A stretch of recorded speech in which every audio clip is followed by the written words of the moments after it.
Muslim itu meyakini bahwa semuanya Tuhan ciptakan tanpa kecuali. Jika semuanya Tuhan ciptakan, berarti kehendak bebas kita juga ciptaan Tuhan. Itu kan artinya kehendak bebas kan tinggal nama, tinggal jargon. Sebab semuanya diciptakan oleh Tuhan. Jika demikian, maka pertanyaan yang sangat radikal, mengapa ada neraka?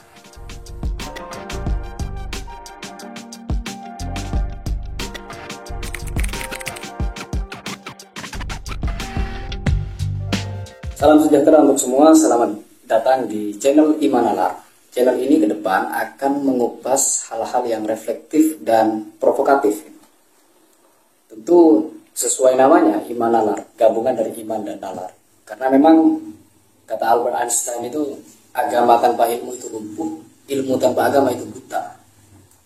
Ibaratnya itu kita mau ke Jakarta, tapi kita nggak punya maps, kita nggak akan nyampe. Kenapa? Karena maps itu adalah penuntun kita menuju tujuan. Maps itu ibarat agama. Tapi kita juga butuh syarat kedua, yaitu butuh kendaraan. Kendaraan itu ilmu. Karenanya iman dan nalar, agama dan ilmu sampai kapanpun harus selalu bergandengan. Tidak boleh kita memilih satu di antara keduanya. Nah, untuk edisi perdana kali ini saya akan mengupas tema lawas, tetapi sampai sekarang belum mendapatkan jawaban tuntas. Meskipun sampai bisa dikatakan sampai kiamat gak akan ada jawaban tuntasnya, tetapi bukan berarti itu tidak perlu kita bahas. Ibarat makan tidak makan kita akan mati, bukan berarti kita tidak makan. Yaitu tema itu adalah takdir. Pertanyaan tentang takdir dalam sejarah Islam itu melahirkan setidaknya 3 golongan besar. Pertama Jabariyah, kemudian Qadariyah, dan yang terakhir itu Ahlus Sunnah. Untuk hal ini Ahlus Sunnahnya saya batasi pada Asy'ariyah. Jabariyah itu bilang bahwa tidak ada yang namanya kehendak bebas. Kita itu digerakkan sepenuhnya oleh takdir. Semua yang terjadi tanpa kecuali adalah takdir. Bahkan saya yang sekarang pun itu juga takdir. Kemudian Jabariyah, kalau Jabariyah itu bilang manusia punya kehendak bebas, tidak ada takdir. Keduanya sudah adalah dua kutub yang berlawanan.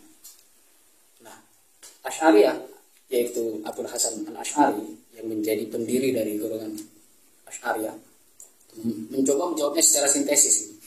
Menurut Asy'ariyah itu manusia punya kehendak bebas, tetapi dalam kaitannya dengan takdir Tuhan, skenario yang Tuhan tetapkan di Lauh Mahfuz misalkan, kan tempat takdir itu Lauh Mahfuz. Jadi menurut Asy'ariyah itu manusia itu ibarat main film. Kalau orang ingin main film, itu kan ada skenario-nya. Nah, tugas aktor ataupun aktris, tugas aktor di situ adalah bagaimana dia memerankan skenario itu semaksimal mungkin. Jadi takdir ada, tetapi mewujud tidaknya di dunia itu tergantung seberapa maksimal manusia mengusahakannya. 3 pandangan ini sekalipun sudah cukup lama diperbincangkan, masih mengidap kekurangan yang cukup akut, terutama pandangan Abul Hasan Al-Asy'ari selaku pelopor dalam aliran Sunni, di mana di Indonesia kan rata-rata muslimnya adalah muslim Sunni. Nah, pandangan Al-Asy'ari itu manusia punya kebebasan, tapi dalam kerangka memaksimalkan takdir Tuhan di Lauh Mahfuz. Jika begitu kan sebenarnya sama saja manusia tidak bebas ya. Nah, kebebasannya pada akhirnya menghamba pada keputusan yang Tuhan tetapkan dari atas. Maksudnya bukan Tuhan ada di atas.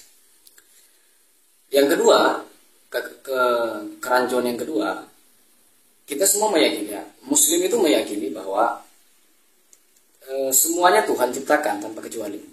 Jika semuanya Tuhan ciptakan, berarti kehendak bebas kita juga ciptaan Tuhan. Itu kan artinya kehendak bebas kan tinggal nama, tinggal jargon. Sebab semuanya diciptakan oleh Tuhan. Jika demikian, maka pertanyaan yang sangat radikal, mengapa ada neraka? Di mana kasih sayang Tuhan untuk orang-orang yang masuk neraka? Itu untuk konteks akhirat, untuk konteks eskatologi. Untuk konteks sekarang, mengapa ada kejahatan? Mengapa ada penderitaan? Bagaimana kita memahami hal ini? Pertanyaan seradikal ini, kemarin itu saya pernah nonton bagaimana Dr. Zakir Naik berdebat dengan seorang ateis terkait pertanyaan seperti itu. Zakir Naik menjawabnya pakai analogi. Kalau guru memberikan soal 1 tambah 1 sama dengan 2, kemudian murid menjawab 3, yang salah siapa? Guru atau murid? Tentu yang salah murid. Hanya saja analogi semacam itu cukup cukup rancu. Kenapa? Karena guru di situ membuat soal dari pengetahuan yang sudah diakui bersama, diakui benar. Sedangkan posisi Tuhan dengan manusia tidak sesederhana itu. Tuhan bisa saja menciptakan kehidupan tanpa neraka, semuanya hidup di surga. Mengapa hal-hal semacam itu tidak terjadi? Nah, pertanyaan seradikal ini, pertanyaan senakal ini sebenarnya jauh-jauh hari sudah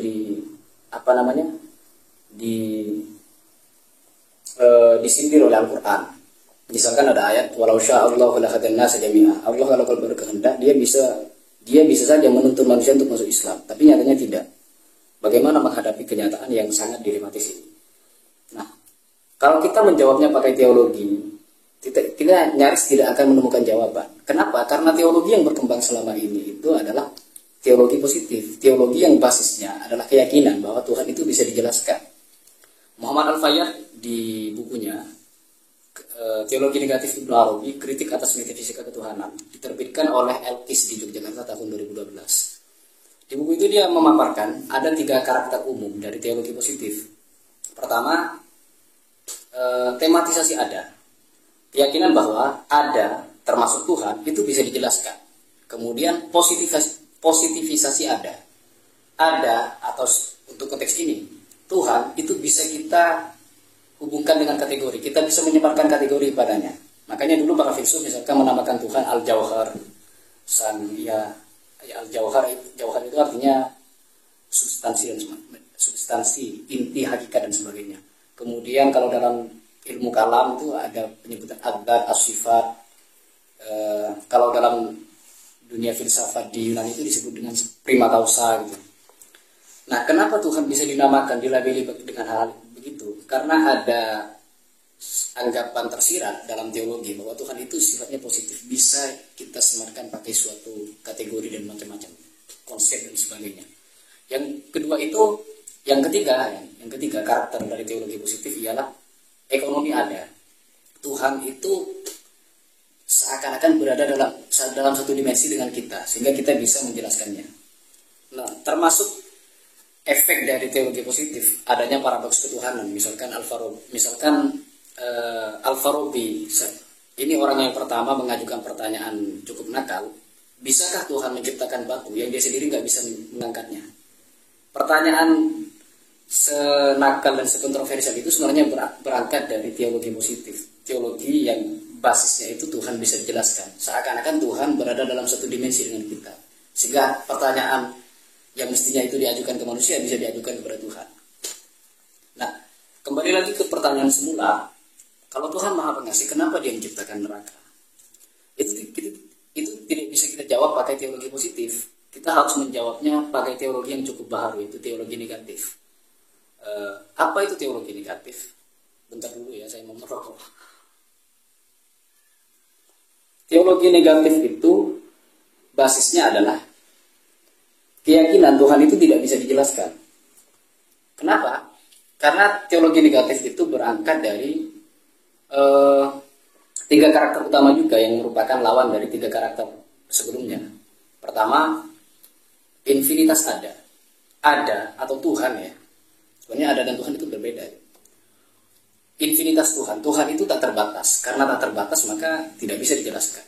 Yang kedua, paradoksialitas Tuhan itu bisa kita jelaskan secara paradoks. Paradoks itu kan bisa secara gampangnya 2 hal yang bertentangan. Mau mengatakan A atau ternyata yang dimaksud adalah B. Tuhan itu bisa kita sebut ada karena memang maha ada, tapi bisa kita sebut tidak ada sebab adanya tidak seperti ada yang lainnya. Kemudian yang terakhir itu adalah heteronomi ada. Tuhan itu di luar dimensi kita. Nah, pertanyaan seperti takdir itu kalau kita jawab pakai teologi negatif, maka jawabannya adalah tidak tahu. Mungkin akan dijawab, berarti Tuhan nggak bisa dirasionalkan. Bukan nggak bisa dirasionalkan, atau takdir itu berarti takdir nggak bisa dirasionalkan. Bukan begitu. Masalah pemetaan antara masuk akal dan tidak masuk akal itu ada 3. Ada rasional, ada irrasional, ada suprarasional. Rasional artinya masuk akal, irrasional tidak masuk akal, suprarasional di luar jangkauan akal.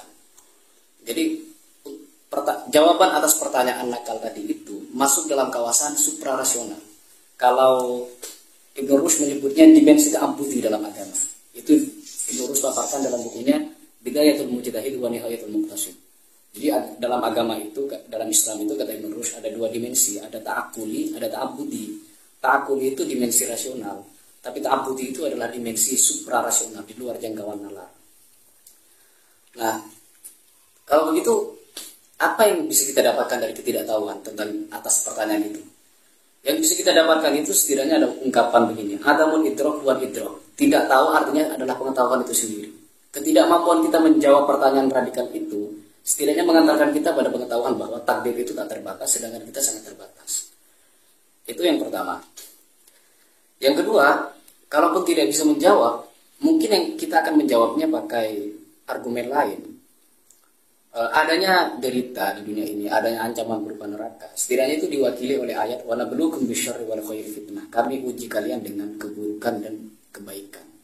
Di ayat itu, di penggalan ayat itu saja ada banyak kata kunci yang sangat dalam maknanya. Misalkan ada kata wala belukum dari kata bala yablu balaan, bala. Kemudian ada fitnah.